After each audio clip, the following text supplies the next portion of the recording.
All right, good afternoon, everybody.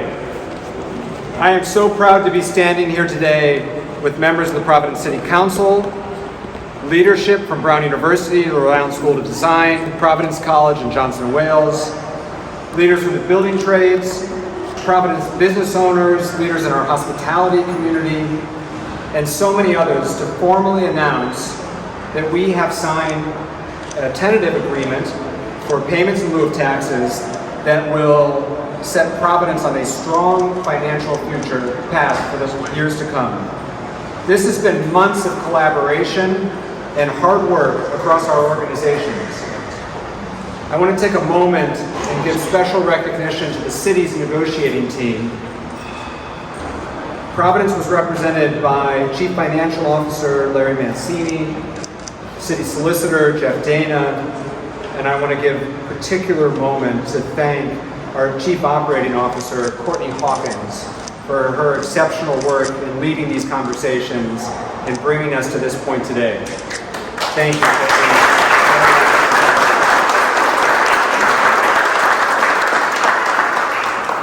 We'll be hearing from President Chris Paxson on behalf of the colleges in a few minutes, but I also want to recognize and thank Dan Egan, the Association of Colleges and Universities, who was also instrumental in representing his members to get us to this point today.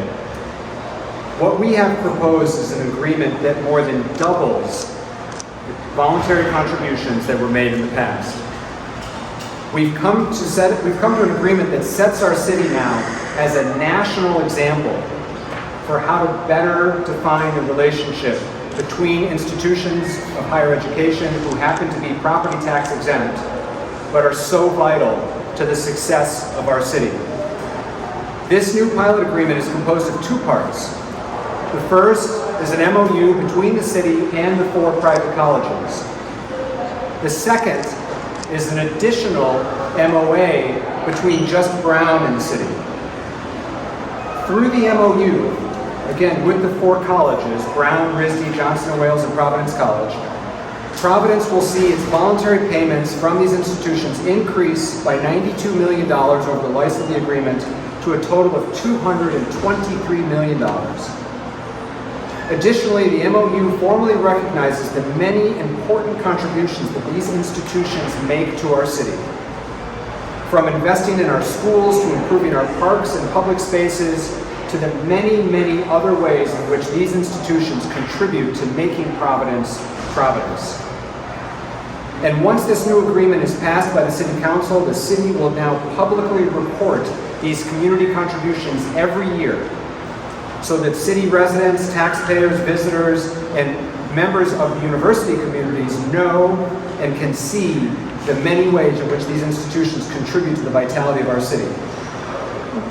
Additionally, these voluntary payments made by the 4 universities will be augmented by supplemental payments and an MOA between Brown University and the city. This 10-year agreement amounts to $46 million in additional payments. We recognize but are grateful for the fact that Brown has the ability to contribute more and that they are doing so. We also recognize that Brown University, all 4 universities, but Brown in particular, is a true economic engine for our city.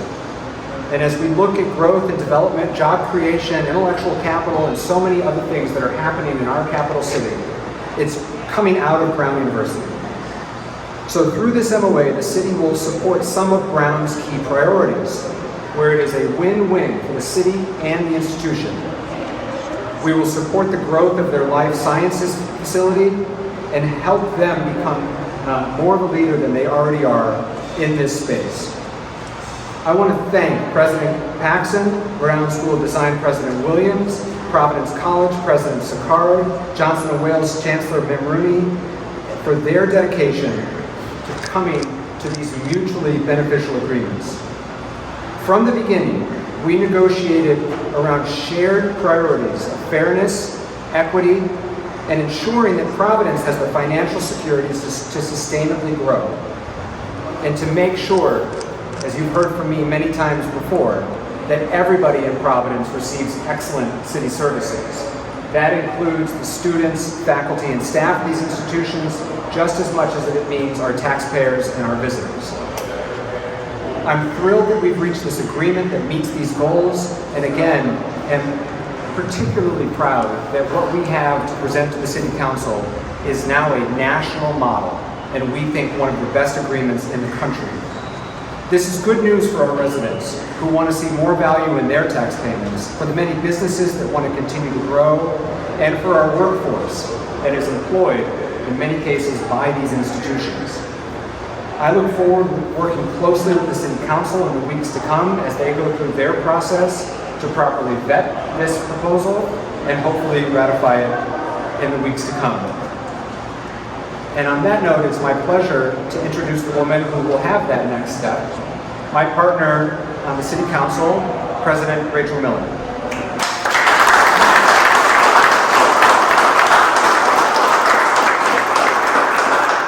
Thank you, Mayor Smiley, and thank you so much to everyone who's here today, both in the audience and behind me. I want to take a moment and congratulate Mayor Smiley, Chiefs Hawkins and Mancini, and everyone on the team for working to get us to this point. And I, of course, share my thanks with the leadership and representatives from each university, RISD, Johnson & Wales, Providence College, and Brown University for engaging in earnest and open dialogue about an agreement that will be mutually beneficial. And I'm proud to share my support for this $223 million deal. I want to share a few details about why and a little bit about what will happen next. So the success of Providence and that of all of our nonprofit institutions in Providence are intimately connected, right? We know this. We celebrate the influx of business and research dollars and outstanding faculty and staff that come to live and work in Providence because of our world-class institutions. Each fall, we welcome thousands of young people who make Providence their home away from home. We all know also that there are costs associated with institutions calling Providence home, right? Wear and tear, infrastructure, public safety costs. As the city projects its growth with rising costs and inflationary challenges, there is a financial cost associated with being home to tax-exempt institutions. The City Council and Mayor Smiley are working together to provide exceptional quality of life and public safety services for everyone who lives and works in our great city. One thing that unites the leadership of this council and mayor in particular is we are grounded in, we're grounded in the here and now and getting immediate results, and we are also often thinking about and talking about the future, right? Not just the future of our terms in office, but how we are setting Providence up for future residents and city leaders to be able to build on the growth and expansion that we see today. This agreement does just that.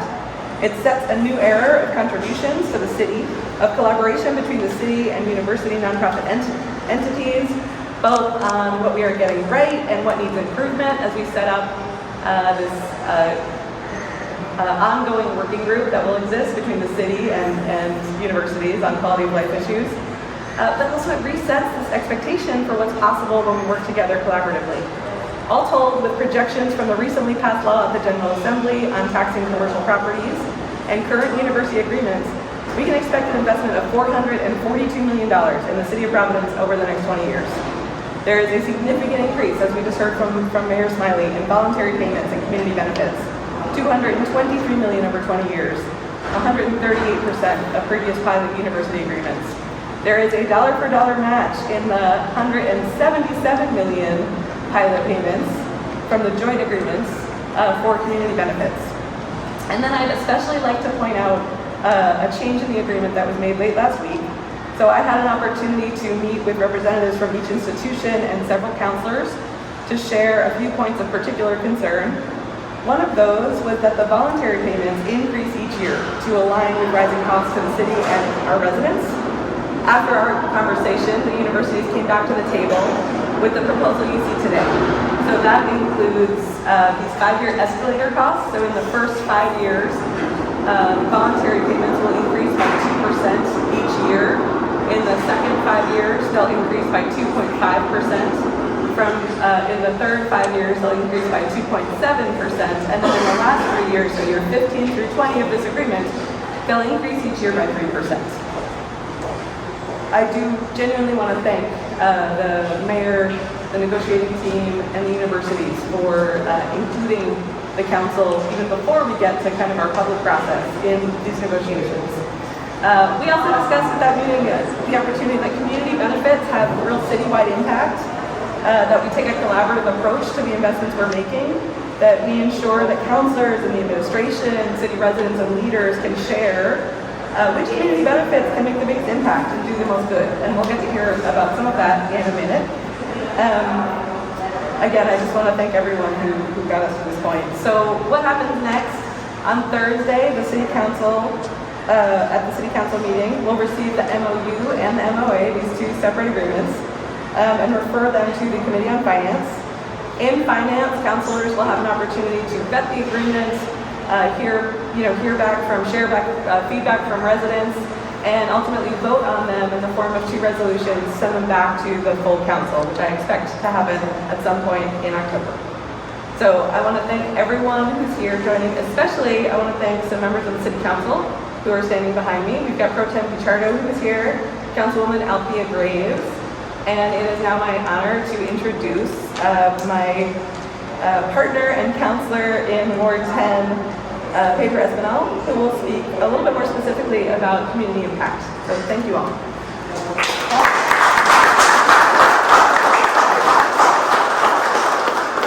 Thank you, Madam President. I want to thank you so much for your effort and participation in this negotiation.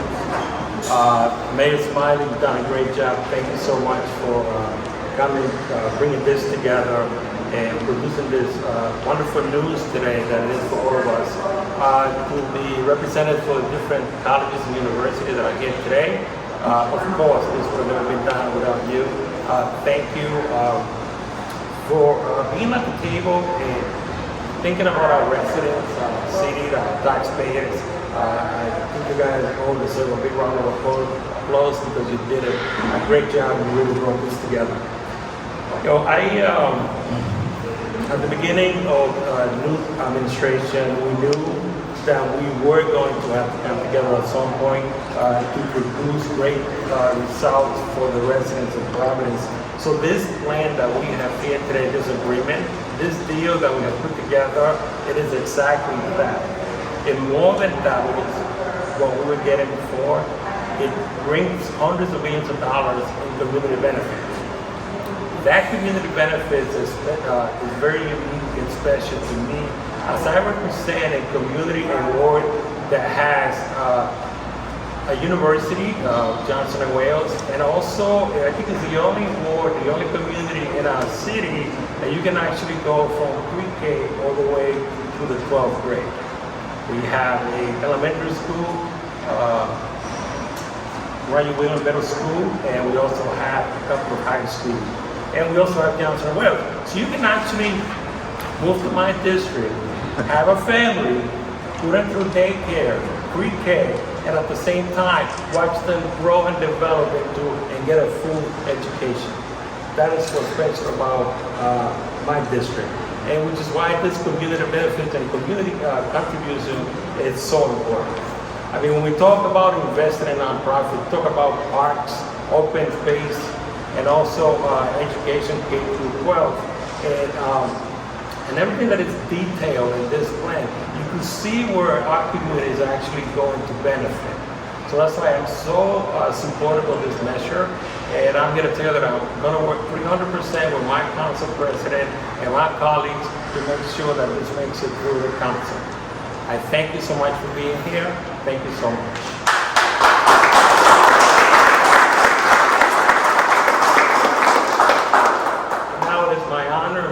Pleasure to introduce you Brown University, Christina Paxson.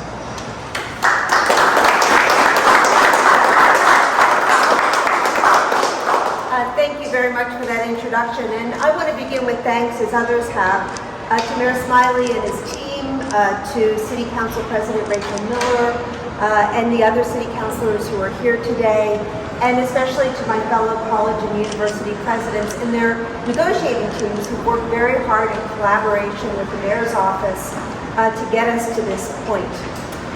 So I know I speak on behalf of all four institutions when I say that we're proud that we've reached this agreement after a series of very constructive and positive negotiations with the city. And it's been said before, but the truth is that the fortunes of our institutions and the fortune of Providence, they're deeply intertwined. And so we all have a stake in doing this well and getting it right. With nearly $223 million in new direct voluntary payments to Providence over the next 20 years, $175 million of which is from Brown, we're demonstrating our deep commitment to this city. And we're asking, as you've heard, the City Council to consider two separate agreements. One is the MOU between the city and the four institutions represented here. This will provide a steady, stable, and growing source of support for the city over time. The other is a 10-year memorandum of agreement between the city and Brown alone. And I have to say, there are many models out there across the nation for agreements between cities and universities. This one is distinctive. It really is different in that it aligns our interests, the interests of Brown and the city, by creating clear incentives for Brown to contribute to economic development and grow the tax base in Providence. So to give you a few examples, the partnership with CB Properties and Brown on parcels 1415 of the 195 land joined with some Brown-owned properties. This is just one example of the kind of tax-generating residential and commercial development that we want to see happen. And it's exactly what the MOA between Brown and the city promotes. Brown's role as an anchor tenant in a number of projects, Rhode Island Department of Health building, but also commercial lab buildings, which are tax-paying. Those are other examples. And what we found is that when we can come along and guarantee tenancy, occupancy in a new building, that's often very attractive to developers and giving them the confidence that they can come into the city and make concrete investments that benefit everybody. So I know that I speak for my fellow presidents when I say that these proposed agreements, both of them, they reflect our combined and deep commitment to the well-being of Providence, the vibrancy of Providence and the people who live here. And I know I also speak for them when I say that we look forward to working together in the years to come to serve the people of this community. So thanks, everybody. And now I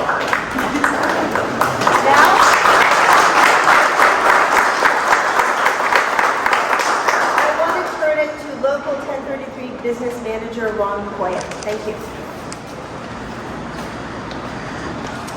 Thank you, Madam President. Let me start off by saying I'm thrilled to be here today representing the hard-working members of Local Union 1033 throughout the city of Providence.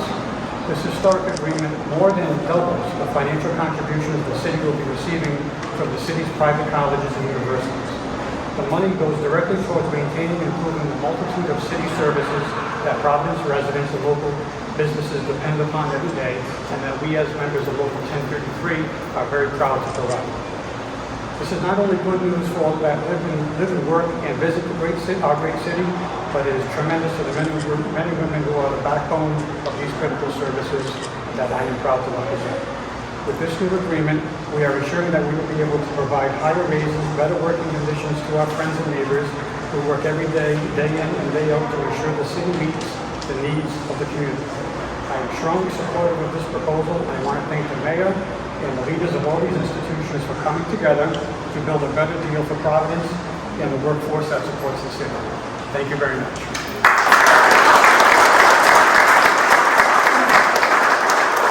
This over, I'm proud to introduce Mark Federico from Narragansett Creek. Thank you. Good afternoon, everyone.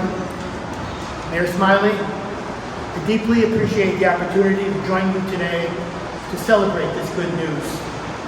To the members of the City Council and leaders of our four colleges and universities, thank you for the chance to share my perspective as the owner of a small business, family-run business in Providence.